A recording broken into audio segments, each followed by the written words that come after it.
You got it? Hey, we'll get to that here in a second. Welcome back to my channel, guys. You got a bunch of cool stuff in there, though, Gage. I know. If you didn't see my last video, I showed off like a general overview of all my things. Like I showed off some of my dice, some of my books and everything. But in this video, I'm gonna show you some of my coolest and some of my dumbest minifigures, which I have a lot in here.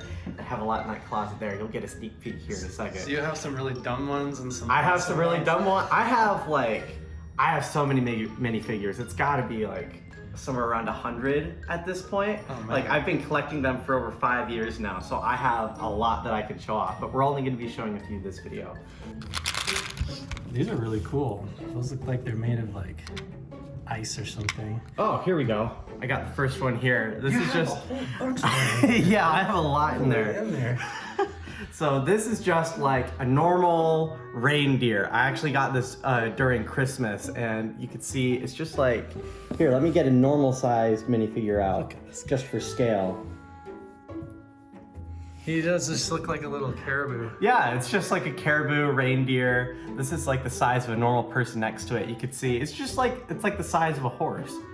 Totally, look at that. So we have our reindeer here, and this is just the size of a normal dude. So you can see they're about the same height, but the reindeer is definitely bigger. Now, it seems dumb, but if you're a dungeon master, you can actually be really smart and use it in a really creative encounter. Like, instead of just imagining one, imagine an entire stampede of these going down like a snowy mountainside, and the players have to run away on horseback. Like, if you're really creative, you can use stupid little minifigures like this. Could you try to like catch one and ride it and stuff? Yeah, totally. You could use it as like a steed, and you could ride it into battle instead of just like a normal horse. You could, if you're really creative, you could use it in really fun ways. And they're like in the stat books and everything. So yeah, oh, I bet I can grab it one right here. That's so funny. That is kind of dumb that there is an actual character like that. You have a whole bunch of I have a bunch of books right here. That's crazy. If I look in here, I bet I can find it. Dude, that's like a war dog.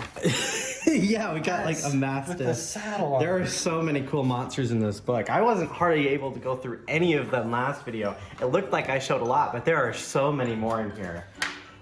Let's look in here. So we're actually looking for, there's a whole page about the caribou and what you can do with the caribou. And then you've got some really cool ones that we're gonna show off too. Yeah, oh, here, deer, right here. So this guy, you can see it's not super hard to fight, but it's actually really freaking fast. So it has 50 feet of movement speed. No way.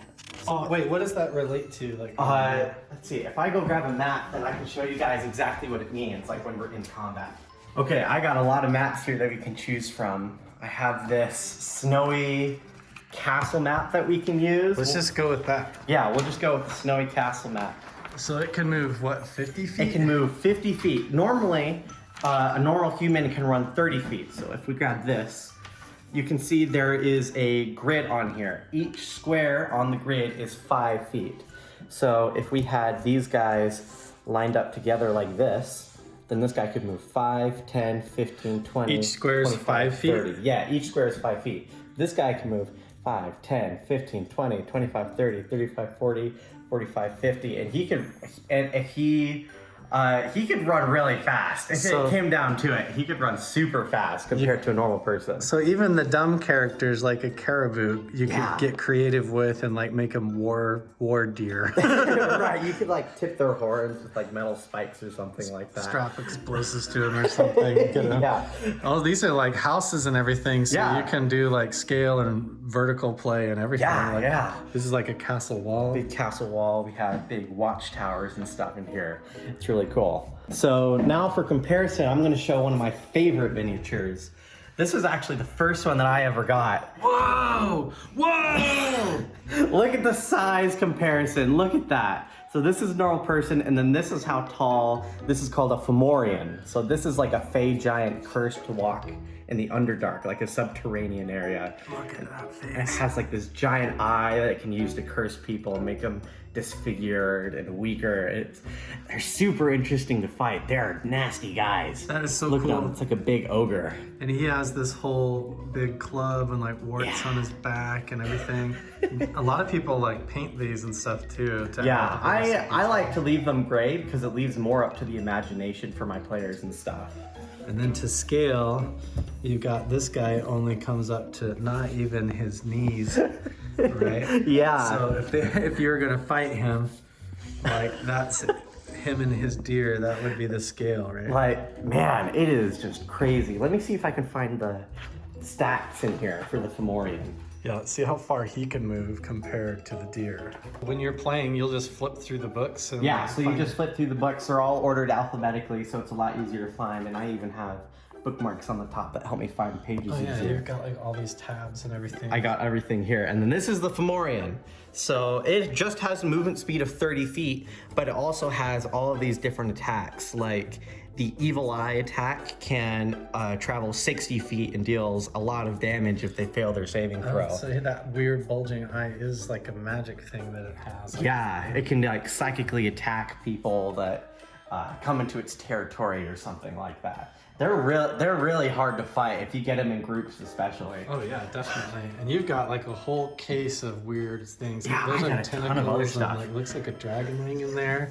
Yeah. Yeah, that would be very scary if that came out of a cave and you had to try and battle it as a team, right? Yeah, it would be so nasty. And then compared to like, what's another one of your dumbest ones? that you've Let me got? look in here. Oh, here we go. So this is... What is that? It's a poltergeist. So that's like an angry, vengeful spirit. So technically, if you're creative, the mini isn't exactly dumb. It's just another piece to the entire encounter. So instead of it just being stuck on a table, it could be an entire house that's being haunted by the poltergeist. I see. So even though this is just like a little table with objects levitating off of it, like a poltergeist has grabbed it to knock it over, it is representative of like some unseen force. Yeah, and in so the it would be room. like represent like where the poltergeist might be so they can get a good idea of where to aim their attacks or something like that. You could use it in really interesting ways, and poltergeists are really fun. They're just angry ghost spirits that are able to throw things around. And that's in the, can they like move and have action in the book as well? Is there I stuff in think there? so. I think it might be in a different book here. Oh, you have like one for everything over here. I'm not exactly sure which And book you it's even in. have like a chicken.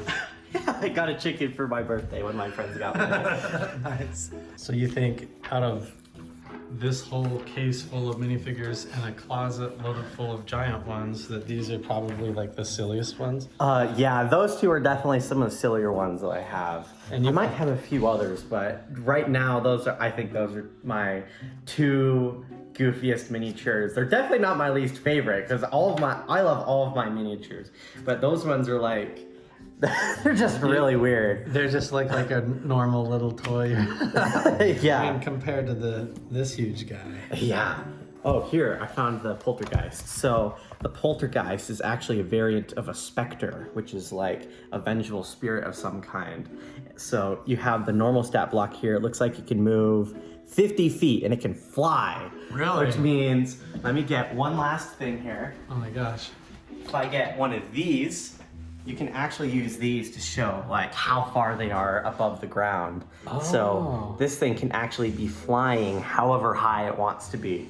So, and then you can use all of the other stats of the Spectre. It has like a life drain ability, and then it also has invisibility and slamming, and it can like telekinesis. It's like a ton of different stuff building off of the one stat block.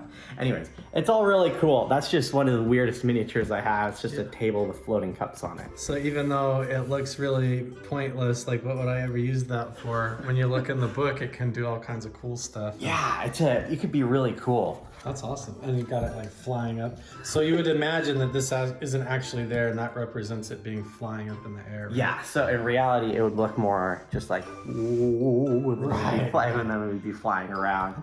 Cups would be flying everywhere. It would be crazy. That's really cool. So this guy, they can normally move like 20 feet, and this one can go like I got a really fun one. 50 and show you guys. 50 feet and 50 feet. Oh, you do have a bunch in there. Here it is. Oh my gosh.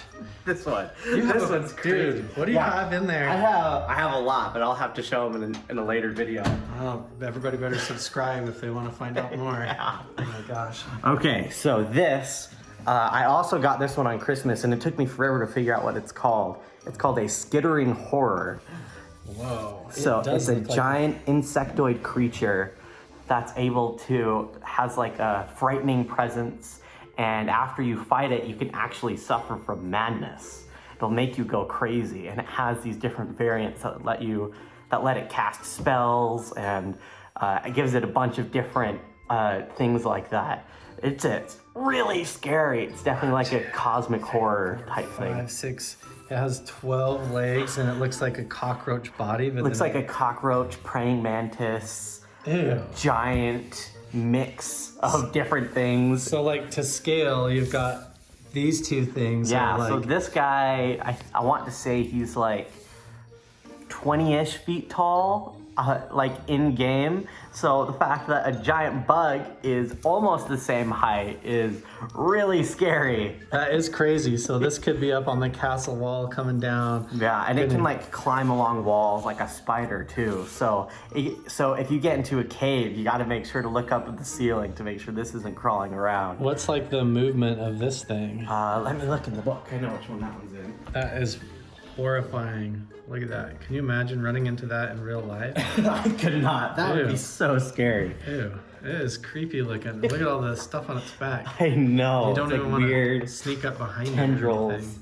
Your imagination really comes alive when you get the minifigures involved instead of just doing it all on paper. That's for sure. So here is the stat block for Skittering Horror. It has a normal walking speed of 40 feet and a climbing speed of 40 feet. Oh, wow. So it can go from the ground to the walls to the ceiling, all at the same speed, and it can move pretty dang fast compared to other things.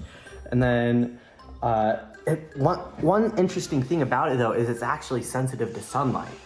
So if you're able to find a way to get sunlight into the chamber with the monster, it'll actually aid you in the fight. So keep that in mind, players out there who are about to fight this thing. So there's different tips and weaknesses on how to defeat each one of these. So some of the monsters in the books have these specific weaknesses, like subterranean monsters have a weakness to sunlight, and undead have a weakness to like divine magic and things like that. So sometimes like the only way to defeat something that horrific or of that size is to absolutely know the weaknesses of it, and then use like your magic in order to... Yeah, or find a way to figure it out. You have to be able to test all of that during combat, especially when you're fighting something this dangerous. You have to have everything in mind and be able to piece it together. So these are just some of my favorite and my silliest miniatures, and I love them all. They're all really cool. And on top of all of these, I have a lot more in this case here in the closet, and then all of my other books and my dice and all that stuff that I want to be able to show in future videos. And I'm also on Galactivibe. Me and my family are gonna all be doing a D&D campaign. We're gonna do the first session here pretty soon where we're gonna create all of our characters, and we're even gonna live stream it, so you guys are gonna be able to comment during the live stream and help the players decide things, because I've been watching like Critical Role, Dimension 20, and all of those guys, and realized that I thought this would be really fun to do. So I wanted to try it out, and I'll see how you guys like it. So subscribe down below, let me know in the comments what you want to see next. I'll see you guys in the next video. Bye!